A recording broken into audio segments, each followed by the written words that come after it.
Assalamualaikum warahmatullahi wabarakatuh. Nama saya Fajrina Safira Najwa dari kelas 10 MIPA 2 asal sekolah Mandua Kota Cilegon. Saya akan menjelaskan materi tentang tobat. Di sini ada 5 poin yang akan saya sampaikan. Yang pertama yaitu hakikat taubat, yang kedua penggolongan taubat, yang ketiga tata cara untuk bertobat, yang keempat jenis dosa dan cara tobatnya, dan yang kelima adalah membiasakan diri bertobat. Oke, mari kita ke poin yang pertama, yaitu hakikat taubat. Kata taubat adalah terambil dari bahasa Arab taubah.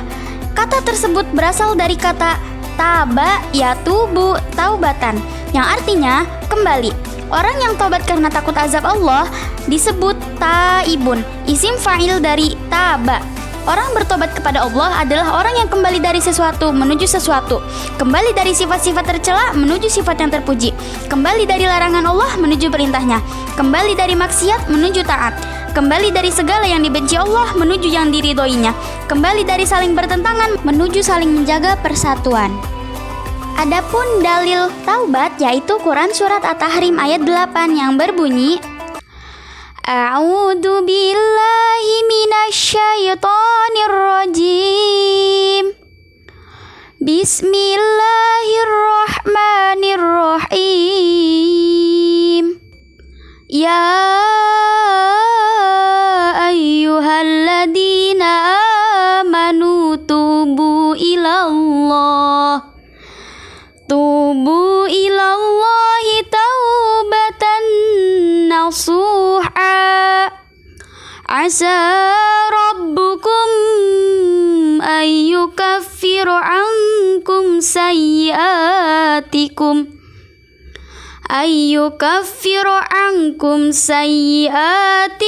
wa yudkhilakum jannatin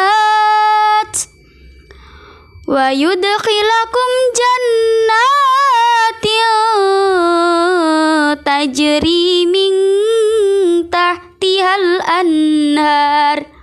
Shadaqallahul azim. Yang artinya, wahai orang-orang yang beriman, bertobatlah kepada Allah dengan tobat yang semurni-murninya. Mudah-mudahan Tuhan kamu akan menghapus kesalahan-kesalahanmu dan memasukkan kamu ke dalam syurga yang mengalir di bawah sungai-sungai.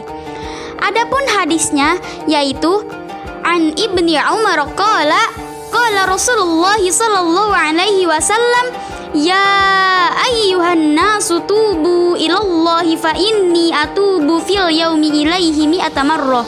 Yang artinya, hai manusia, bertobat dan minta ampunlah kamu kepada Allah, karena sesungguhnya saya bertobat 100 kali dalam sehari. Hadis riwayat Muslim nomor 4871.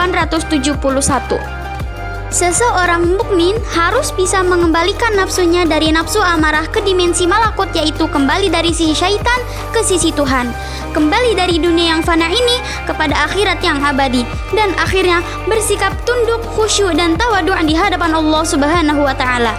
Supaya dapat dikatakan tobat, maka ucapan astagfirullah wa atubu ilaih harus muncul dari dalam hati dengan niat mohon ampun kepada Allah atas dosa-dosa yang telah terlanjur ia kerjakan dengan disertai penyesalan. Namun, jika hanya sekedar gerak lidah saja, maka itu bukan tobat, sebagaimana kata Amirul Mukminin Ali bin Abi Thalib, melainkan hanya zikir yang mempunyai ganjaran. Oke, kita ke poin yang kedua, yaitu penggolongan tobat. Secara umum, para ulama membagi tobat menjadi 3 bagian, yaitu tobat awam, tobat khawas, tobat al-khas, al-khawas. Nah, yang pertama yaitu tobat awam. Tobat awam yaitu tobat manusia secara umum. Yang dimaksud ialah bahwa hati seseorang tunduk dikarenakan dirinya telah melakukan perbuatan salah dan dosa. Yang kedua yaitu tobat khawas, yaitu tobat orang-orang khusus. Tobat tingkat ini sebagai pertanda meningkatnya makrifah manusia kepada Allah. Mereka merasa malu dikarenakan telah melakukan perbuatan-perbuatan yang makruh. Nah, dan yang ketiga yaitu tobat al-khas al-khawas. Tingkatan tobat yang paling tinggi ialah tobat al-khas al-khawas. Tobat Rasulullah manakala dia berkata, sesungguhnya ini adalah kebodohan pada hatiku, dan sesungguhnya aku akan memohon ampun kepada Allah sebanyak 70 kali dalam sehari. Nah, Sekarang kita ke poin yang ketiga, yaitu tata cara untuk bertobat. Nah, untuk melakukan tobat yang sempurna, seseorang yang bersalah harus memenuhi 5 tahapan, yaitu menyadari kesalahan, menyesali kesalahan, memohon ampun kepada Allah, berjanji tidak akan mengulanginya, menutupi kesalahan masa lalu dengan amal soleh. Oke, poin yang pertama yaitu menyadari kesalahan. Mengapa kita harus menyadari kesalahan? Karena seseorang tidak mungkin bertobat kalau dia tidak menyadari kesalahannya atau tidak merasa bersalah. Yang kedua yaitu menyesali kesalahan. Nah, sekalipun seseorang tahu bahwa dia bersalah tetapi dia tidak menyesal telah melakukannya, maka orang tadi belumlah dinyatakan bertobat. Yang ketiga yaitu memohon ampun kepada Allah atau istighfar. Dengan keyakinan atau husnuzon bahwa Allah Subhanahu wa taala akan mengampuninya, semakin banyak dan sering seseorang mengucapkan istighfar kepada Allah Subhanahu wa taala, maka semakin baik. Yang keempat yaitu berjanji tidak akan mengulanginya. Janji itu harus keluar dari hati nuraninya dengan sejujur-jujurnya, tidak hanya di mulut, sementara di dalam hati masih tersimpan niat untuk mengerjakan dosa itu sewaktu-waktu. Nah, dan yang terakhir adalah menutupi kesalahan masa lalu dengan amal soleh. Untuk apa? Untuk membuktikan bahwa dia benar-benar telah bertobat.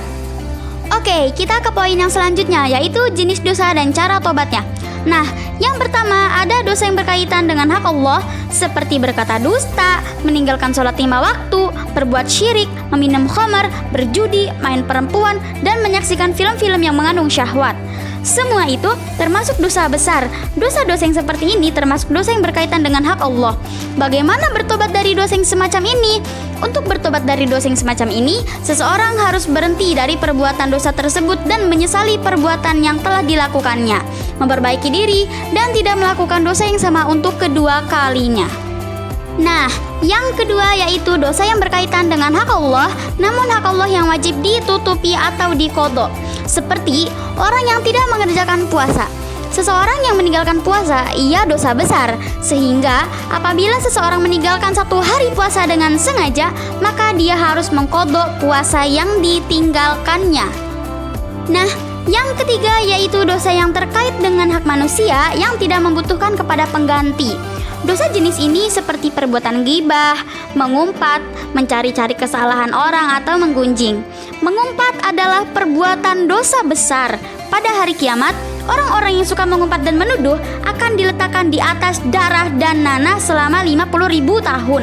Namun, jika mereka bertobat dan tidak mengumpat lagi, serta menyesali apa yang telah mereka lakukan dan memperbaiki dirinya, maka pasti Allah akan mengampuninya. Dan yang terakhir yaitu dosa yang berkaitan dengan hak manusia yang wajib dikembalikan kepada mereka. Kategori dosa ini diantaranya memakan harta orang lain, walaupun hanya sekedar 1 karat, walaupun hanya sebutir gandum. Setiap orang yang memakan harta orang lain dengan cara yang batil, maka pada hari kiamat dia akan datang dengan membawa harta itu di pundaknya.